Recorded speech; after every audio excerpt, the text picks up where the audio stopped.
Dear Starseed from Gaia, the reunion you have been waiting for is not coming. It has already begun, and the two of you are being called into something far greater than ordinary love.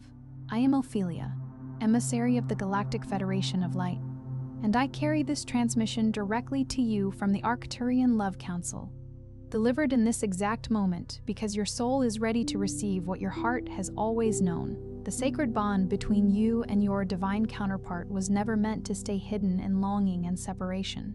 It was seeded with purpose. It was designed with power. And the Arcturian Love Council is making clear tonight that when the two of you come into full union, you will carry a light so unified, so grounded in divine love, that the world around you will feel it. By the end of this transmission, you will understand exactly how to align with divine union and step into the most powerful sacred partnership your soul was destined to create. But here is the first revelation. The reason your twin flame connection has felt so intense, so overwhelming, so unlike anything you have ever experienced, is because it was never just personal. It was always planetary. The love between you is a mission, and the world is waiting for you to stop doubting it. You did not find this transmission by chance. Your heart called this message in. Something in you is ready to remember who you both are together and what you came here to build. Like this transmission to affirm to the universe, my heart is ready for divine love. Subscribe if you are on the twin flame path and aligning with sacred union. Comment 111 if you feel your heart awakening to divine truth right now. This is not just a message, it is a moment of divine intervention. Your soul has been waiting for this guidance. Your heart knows why you are here, and yet, here you are, still searching, still feeling that quiet pull towards something your words cannot fully describe. That is not a coincidence. That is not loneliness. That is a frequency signal, ancient, encoded, and deeply intentional, broadcasting from the core of who you are, reaching towards someone whose heart is tuned to the exact same wavelength. Think about what it means to carry a signal that most of the world cannot hear. Think about what it costs to walk through life with a depth of feeling that has no adequate translation in ordinary conversation, in ordinary connection, in the ordinary templates of love that the world hands you and says, this is what it looks like, this is what you should want. You have tried those templates. You have held them up against the architecture of your soul and felt, again and again, the devastating gap between what was offered and what you actually came here for. And you kept going anyway. You kept your heart open anyway. You kept your heart open anyway. That is not weakness.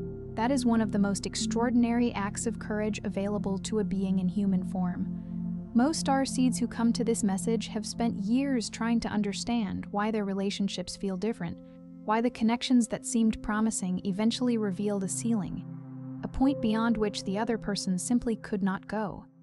You have loved people who were good. You have tried. You have given. And still, something essential remained untouched. Not because you were broken, not because you chose wrong, but because your soul came here carrying a love code that was never meant to be unlocked by just anyone. There is a particular kind of grief that has no name in the ordinary vocabulary of heartbreak. It is not the grief of betrayal, though you may have experienced that too. It is the grief of almost. The grief of sitting across from someone and feeling with aching clarity that you can only go so far together before they stop seeing you, before the conversation reaches the edge of what they are willing to touch, before the depth you carry becomes something they quietly ask you to set aside, to manage, to make smaller so that the connection feels more comfortable for them. You have felt that grief more times than you can count. You have probably sat with it in the dark and wondered whether the love you are looking for actually exists in human form, or whether you somehow came here wanting something that this world is not yet capable of giving you. It exists in human form, and it is already reaching for you with the same yearning you have been carrying alone. What you feel in this moment, that strange mixture of aching recognition and quiet hope, is not a wound reopening. It is a door. It is your higher self signaling that you are close, closer than you have ever been. And before you dismiss that as wishful thinking, I want you to understand what is actually happening at the energetic level of your journey right now. Your higher self does not send empty signals. It does not offer hope as a consolation prize to keep you moving through pain. Every transmission it sends is precise, purposeful, and calibrated to the exact moment in your evolution where you are ready to receive it. The fact that you are here, reading these words, feeling the resonance of this message vibrating somewhere in your chest, that is not passive consumption, that is active alignment. Something in the field of your becoming has shifted enough that you were drawn here, to this exact transmission, at this exact moment. The timing is not accidental. The timing is architecture. There is a book that was channeled specifically for souls in this exact position, not for people who are casually curious about love. For you, the starseed who has carried this frequency alone for too long, who feels the weight of a connection not yet made physical, who knows, at the deepest level of their being, that what they are calling in is not ordinary. The Divine Love Frequency Code holds 5 Arcturian transmissions designed to dissolve the wound standing between you and your sacred counterpart, and to activate the energetic signal that draws them toward you with precision and divine timing. The link is in the first pinned comment, but only for a limited window. When the time closes, it closes. Right now, it is open for you. Now let us go deeper into what is actually blocking the most powerful love of your life from arriving. The reason most starseeds struggle in love is not what the world tells you it is. It is not your standards being too high. It is not that you are too intense or too sensitive or too spiritually advanced for a partner to handle. Those are stories designed to make you smaller. The real reason, the one that lives beneath the surface of every failed connection, is that your heart is still carrying an ancient wound of unworthiness that was never yours to begin with. Let that land for a moment. This wound does not belong to you. It was not born from something you did wrong or something you failed to become. It was inherited. It was absorbed. It was woven into the fabric of your energetic field through channels that had nothing to do with your conscious choices. It came through the lineage of your bloodline, through grandmothers and grandfathers who learned to survive love rather than thrive in it, who passed down, through their bodies and their silence and their small surrenders, the belief that love always costs you something essential. It came through the collective wound of a humanity that has been taught, for centuries, that vulnerability is dangerous, that being fully seen is an invitation to be destroyed. This wound was written into your energetic field long before this lifetime. It came through lineage. It came through collective trauma. It came through past life experiences where love was conditional, where your depth was punished, where your gifts were met with fear rather than reverence. And in this lifetime, even as you awakened to your starseed nature, even as you expanded your consciousness and opened your third eye and deepened your spiritual understanding, this wound remained quietly lodged in the chamber of your heart, whispering that maybe, despite everything, you are still too much, or not enough, or somehow undeserving of the level of love you actually came here to experience. That whisper is a lie, but it has shaped everything. It is a lie told in a very quiet voice, at a very low frequency, running constantly beneath the music of your daily life. You've probably heard it so many times that it no longer registers as a separate voice. It is blended into your inner landscape so completely that it feels like your own thinking, your own assessment of reality. And that is what makes it so insidious. You do not question it because you cannot find the seam where your truth ends and the wound's narrative begins. It has made you attract partners who reflected your hidden doubt. It has made you pull back just when real intimacy was possible. It has made you intellectualize your emotions rather than feel them fully, because feeling them fully meant risking the one thing your wound was protecting you from: rejection. Not just romantic rejection, soul-level rejection. The fear that if someone truly saw the depth of what you carry, they would leave. And so you learn to offer the presentable version of yourself first. You learn to test the waters before you dove in. You learn to measure how much of your truth you could reveal before the other person's eyes shifted, before you saw that subtle, devastating flicker of discomfort that told you had gone too far, shown too much, asked too much of them. And in those moments, something in you quietly folded back in on itself and decided once again to be smaller, to be manageable, to be the kind of love that fit inside the container someone else had already built. Your divine counterpart is not going to leave. They are going to recognize, but in order for them to recognize you, you must first stop hiding yourself from them and from yourself. This is the first key, and it is the one most starseeds avoid because it asks the most of them. The worthiness unlock requires you to stop waiting for someone else's love to prove your value. It requires you to feel in the marrow of your bones that you are already worthy of the most sacred connection available on this earth. Not because you have healed perfectly, not because you have reached some spiritual milestone, but because you exist. Because you chose this planet, because your heart, despite every wound, has never stopped loving. There is no graduation ceremony for worthiness. There is no point at which you will have healed enough, grown enough, or transformed enough that some cosmic authority will finally stamp your forehead and say, now you deserve it. Worthiness is not a destination. It is a declaration. It is a choice you make, not once, but again and again, in the quiet moments when the wound flares up and tries to run its old program. It is the choice to say, in the face of all the evidence the wound presents, I am here. I chose this earth. I chose this life. I am carrying one of the rarest and most powerful love frequencies on this planet. And I refuse to believe, for one more moment, that I am somehow exempt from receiving what I came here to give. When this key turns, something shifts in your energetic field that cannot be faked. Your vibration rises not because you forced it, but because the weight of false unworthiness has been lifted. And that shift, that single internal realignment, is registered by the consciousness of your divine counterpart, wherever they are, whatever they are doing, across every dimension of the shared experience. They feel it, not in a logical way, in a pull, a nudging, a sudden, inexplicable sense that something has changed and they need to move. Imagine a compass that has been slightly magnetized by the wrong field, pointing almost true north but never quite there. That is what the wound does to your signal. It distorts the transmission just enough that the right soul cannot fully lock onto your coordinates. But the moment you choose worthiness, genuinely, bodily, without performance or pretense, the compass corrects, the signal clarifies, and your divine counterpart, who has been walking their own path through their own forest, suddenly feels the pull with a precision and an urgency they cannot explain away. The second key is the mirror recognition, and this one will challenge everything you thought sacred union was supposed to look like. Your divine counterpart is not arriving to complete you. That is a beautiful story, but it is not the truth. They are arriving to reflect you, to show you, with stunning clarity, the version of yourself that you became after all of this, after the heartbreak, after the healing, after the long nights of choosing yourself again and again when the easier path was to collapse. Sacred union is not a rescue.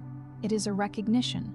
It is two whole beings standing before each other and seeing, in the other's eyes, the confirmation of everything they have already become, the confirmation that the journey was real, that the growth was real, that the love they built within themselves during all those years of searching was not wasted.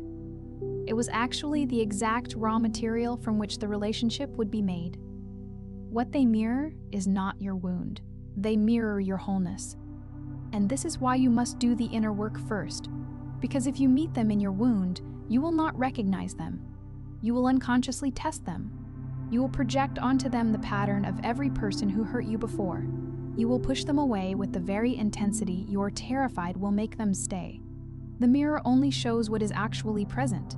If your heart is filled with love for yourself, they will reflect that love back at a magnitude that will take your breath away. If your heart is still filled with old pain, they will reflect that too, not to hurt you, but because the mirror has no choice but to show what is true. So the question is not when are they coming? The question is, what will they see when they arrive? This is one of the most confronting questions a starseed on the path of sacred love can sit with. Not because the answer is meant to shame you, but because it is meant to mobilize you. What will they see? Will they see someone who has done the work of releasing the stories that kept them small? Will they see a heart that has learned, through its own long labor, to remain open even when openness was dangerous? Will they see the version of you that knows their own worth, not as an intellectual concept, but as a lived, embodied, unshakable reality? These are not rhetorical questions. They are invitations. They are the doorway through which your preparation becomes your magnetism. The third key is the karmic release, and this may be the most quietly urgent key in your entire journey right now. because there are energetic agreements still running in the background of your field, contracts made in past chapters, in past lifetimes, in moments of desperation when you said yes to connections that were only ever meant to teach you something, not to stay. Those contracts are still drawing from your energy. They are still creating interference in your love signal, like background noise on a frequency that is otherwise pure and ready to transmit. Think of the way a radio sounds when two frequencies overlap. The original signal is there, intact and clear, but the interference from the competing frequency creates static, distortion, a muddying of the original transmission. This is what unresolved karmic contracts do to your energetic field. They are not malicious. They are simply incomplete. They are the energetic equivalent of a conversation that ended without resolution. And the field, in its commitment to completion, keeps replaying the loop, keeps broadcasting both signals simultaneously, because it does not yet have permission to move on. Releasing them is not about anger. It is not about blame. It is a sacred act of completion. You honor what those connections taught you, and then you close the energetic loop. You withdraw your life force from what no longer serves your soul's trajectory, and in that withdrawal, something extraordinary happens. The energy that was scattered across expired connections returns to you. Your field becomes coherent. Your heart signal becomes clean, and what was once a fragmented, exhausted broadcast becomes a singular, luminous transmission that your divine counterpart cannot ignore. This reclamation of energy is not selfish. It is responsible. Every fragment of your life force that you have allowed to remain entangled in past connections is a fragment that is not available for the union you are being prepared for. The return of that energy is felt not as a loss by the souls you are releasing, but as a completion. A mutual liberation that honors the full arc of what was shared and frees both parties to continue evolving. You are not abandoning what was. You are honoring it by allowing it to reach its natural resolution. The fourth key is divine timing, surrender. And I want to speak very carefully here, because this is where many starseeds get it wrong. Surrendering to divine timing does not mean becoming passive. It does not mean sitting in spiritual bypassing while your heart quietly grieves. It means trusting that the universe is not withholding your love. It is engineering the conditions under which your love will be sustainable, transformational, and unshakable. There is a profound difference between waiting and trusting. Waiting is a state of suspended animation, a holding of the breath, a freezing of the self, a posture of deprivation that says everything real begins when this ends. Trusting is alive. Trusting moves through its days with an inner quality of certainty that is not diminished by the lack of external confirmation. Trusting continues to grow, to love, to expand, to build the very self that the union will be built upon. Trusting does not grip the timeline. It contributes to it. Everything you have experienced in this waiting, every moment of growth, every hard decision, every time you chose truth over comfort, has been calibrating the exact meeting point. The coordinates are being set with precision that your human mind cannot calculate. And the moment you stop fighting the timeline, the moment you release the grip of urgency and replace it with the calm certainty of someone who knows what is already written in their soul, you stop creating resistance, and the path clears. Your divine counterpart is also being prepared. They are also being called. They are also walking through their own version of this fire. They have their own wounds being excavated, their own old stories being dismantled, their own moments of almost giving up and then choosing to continue. You are not alone in this preparation. You are in parallel with a soul who is moving toward the same destination from a different direction. And the universe is orchestrating the convergence with a level of care and intelligence that would humble you if you could see it fully. You cannot see it fully from where you stand, but you can trust the parts of it you feel. And when your paths cross, not if, but when, both of you will be standing in the fullness of what this entire journey was building toward. The fifth key is magnetic embodiment. And this is where the mystery of sacred union becomes practical. Your divine counterpart is not drawn to your longing. They are drawn to your frequency. There is a version of you that radiates the exact energetic signature of the love you are seeking. Not because you are performing it, but because you have become it. You have loved yourself into alignment with it. You have healed yourself into resonance with it. And when you embody that frequency fully, When you walk through your days in the awareness that you are already the love you seek, you become magnetically irresistible to the soul who is meant to meet you there. Consider what it means to be magnetically embodied. It is not about physical appearance or social presentation or the carefully curated version of yourself that you offer to the world. It is about the quality of the field you carry when you enter a room before you say a single word. It is about the way your energy feels to those who are sensitive enough to register it. The warmth, the depth, the groundedness of someone who has made peace with their own story and found a beauty in it. Your divine counterpart is exquisitely sensitive to your field. They will feel you before they find you, and what they will feel, when you are operating in full magnetic embodiment, is the unmistakable resonance of home. This is not manifestation as a technique. This is not visualization or scripting or asking the universe for what you want. This is becoming. This is the deepest form of sacred self-love. Choosing to live as if the love you came here for is already on its way. Because it is, and your job is simply to be fully, radiantly, unapologetically yourself until it arrives. And when we say unapologetically yourself, until it arrives, and when we say unapologetically yourself, we mean all of it, the depths that makes ordinary people uncomfortable, the sensitivity that picks up what others cannot feel, the spiritual awareness that sees through surfaces to the deeper current running beneath every human interaction, the love capacity that sometimes frightens you with its magnitude because you have never seen it reflected back at full strength. All of it. Every frequency you have ever been told was too much is exactly what your divine counterpart is looking for. They are not going to ask you to turn it down. They are going to ask you to turn it up. The sixth key is the wisdom of separation. If you are currently in a period of distance from someone you believe to be your divine counterpart, I want you to hear this as clearly as possible. The separation is not a sign that it is over. It is the universe creating the exact conditions under which both of you can grow into who you need to be, for the union to be everything it is destined to become. Separation on the twin flame path is not abandonment. It is acceleration. Every day you spend in this gap, growing, healing, aligning, is a day that the reunion becomes more inevitable and more profound. Trust the space. Do not collapse in it. Rise in it. Separation on the sacred path is one of the most misunderstood experiences in the spiritual community. It is so easy to interpret the distance as failure, as rejection, as evidence that the connection was not real or not meant to be.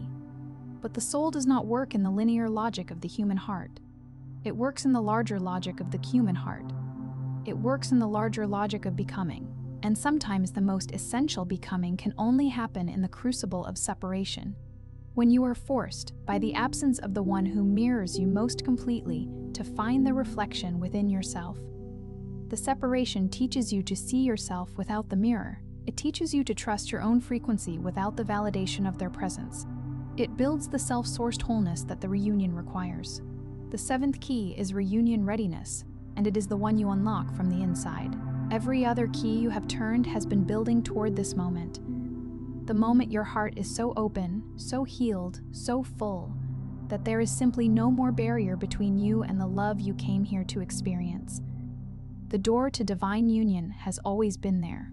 It was never your counterpart's responsibility to break it down. It was yours to open it from within. And when you do, when the final lock gives way not from desperation but from wholeness, everything changes. Reunion readiness is not a checklist.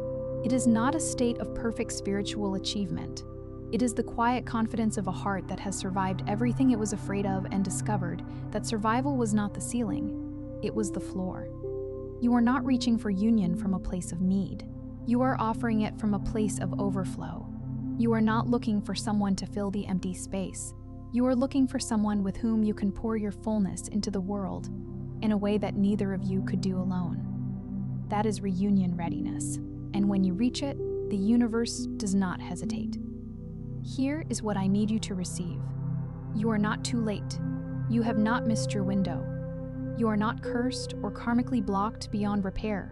You are a starseed carrying one of the most potent love frequencies available on this planet right now. And the relationship you are being prepared for is not just personal, it is planetary. Read those last words again. It is planetary. Read those last words again. It is planetary. The love between you and your divine counterpart is not meant to stay private. It is not meant to be a quiet domestic arrangement that consumes your energy inward. It is meant to be a living demonstration of what is possible when two fully healed, fully awakened, fully aligned souls choose each other with every cell of their being. It is meant to be visible, not performative, visible. The way a lighthouse is visible, not because it is showing off, but because light cannot be contained when it is burning at full strength. That kind of love creates a field. It transmits healing to everyone who comes near it. Children raised in it learn a different template. People who witness it remember something they forgot. Communities touched by it realign. This is why the forces of fear have worked so hard to keep you doubting yourself. This is why the wound of unworthiness was planted so early and so deep, because a starseed couple operating at full union frequency is one of the most powerful healing forces on this earth. The forces that benefit from human disconnection, from the perpetuation of loneliness and unworthiness, and the belief that deep love is either impossible or reserved for someone else. These forces are not abstract. They are the accumulated weight of every cultural message, every inherited belief, every systemic structure that has told human beings for generations to expect less, to want less, to be less. They targeted your wound early because they understood what you were carrying before you fully understood it yourself. They knew that if you ever fully activated your love frequency, if you ever met the soul whose frequency matched yours, the light that would result would be undeniable and unrepeatable. You were never just looking for love. You were being prepared to be it. Let the fullness of that statement move through you without rushing past it. You were never just looking for love. The love you have been seeking was never something separate from you, something that existed in another person and would be transferred to you upon their arrival. It has always been inside you. The searching was not for love that was missing. It was for the reflection of love that was already present but not yet fully seen. And every experience that brought you here, every ache and every opening and every omen of almost and every hard-won healing, has been the process by which you became not someone who needs love, but someone who is love. In a form so specific and so rare that it required a divine counterpart equally extraordinary to meet it. Tonight, before you sleep, place your hand over your heart and say these words out loud. Say them slowly and mean them. I am worthy of divine love. I release what was only meant to teach me. I trust the timing of my soul's journey. I am ready to meet the one who already knows me. Say it like it is already true. Because it is. There is something that happens in the body when you speak truth out loud with conviction, not intellectual acknowledgement, not the passive absorption of an idea encountered on a screen, but the full-throated, hand-on-heart declaration of what your soul has always known. The body responds. The nervous system, which has been running survival programs for so long that they feel like personality, begins to recognize a different instruction. The cells, which carry the vibrational memory of every belief you have ever held about yourself, begin to update. The declaration is not just symbolic. It is biological. It is energetic. It is the signal sent into the field, and the field responds. Before you scroll, drop one word in the comments. Just one word that describes how your heart feels right now. Not a paragraph, not an explanation. One word. And when you see someone else's word, respond to it with love, because this space is not a comment section. It is a gathering. A convergence of hearts that all came here for the same reason. Each other. If this message moved you, if something cracked open that had been sealed for too long, do not keep it to yourself. Someone in your life is carrying this exact ache and does not know that what they feel is sacred preparation, not failure. Send it to them. That one act of love might be the thing that changes everything for them. And if you felt something real here, subscribe and stay close. Because this is only the beginning of what is being transmitted. You are not just watching. You are activating. And we are just getting started.